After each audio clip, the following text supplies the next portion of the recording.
అందరికీ నమస్కారం. Welcome back to my channel.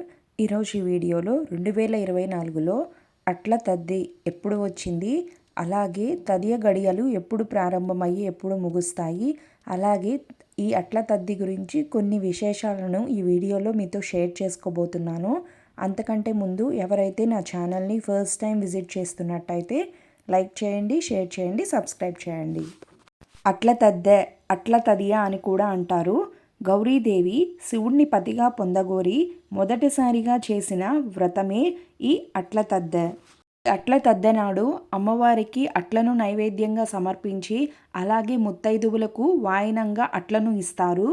వాయనం ఇచ్చుకుంటే గౌరీదేవి అనుగ్రహం కలుగుతుందని, పెళ్లి కాని అమ్మాయిలు ఈ పూజ చేస్తే గుణవంతుడైన రూపసి అయిన భర్త లభిస్తాడని, అలాగే పెళ్లి అయిన ఆడవాళ్ళు ఈ పూజ చేస్తే ఐదోతనంతో పాటు పిల్లలు కలుగుతారని, పుణ్యం లభిస్తుందని తరతరాల నుంచి వస్తున్న నమ్మకం. అలాంటి ఈ అట్ల తద్ది ఈ సంవత్సరం ఎప్పుడు వచ్చిందో చూద్దాము. అక్టోబర్ 19 శనివారం నాడు వచ్చింది. ఇప్పుడు తదియ గడియలు చూద్దాము.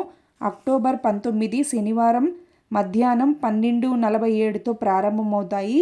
ఎప్పుడు ముగుస్తుంది అంటే ఆదివారం అక్టోబర్ 20 ఉదయం 10:44తో మనకు తదియ గడియలు ముగుస్తాయి. మనకి చంద్రోదయం ప్రధానం కాబట్టి ఈ పండగకు మనం అక్టోబర్ 19 శనివారం నాడే ఈ అట్ల తద్దెను జరుపుకుంటాము. ఈ వీడియో మీకు నచ్చింది అండ్ ఉపయోగపడుతుంది అనుకుంటున్నాను. ఈ వీడియో కనుక మీకు నచ్చితే లైక్ చేయండి, షేర్ చేయండి, సబ్స్క్రైబ్ చేయండి. Thanks for watching.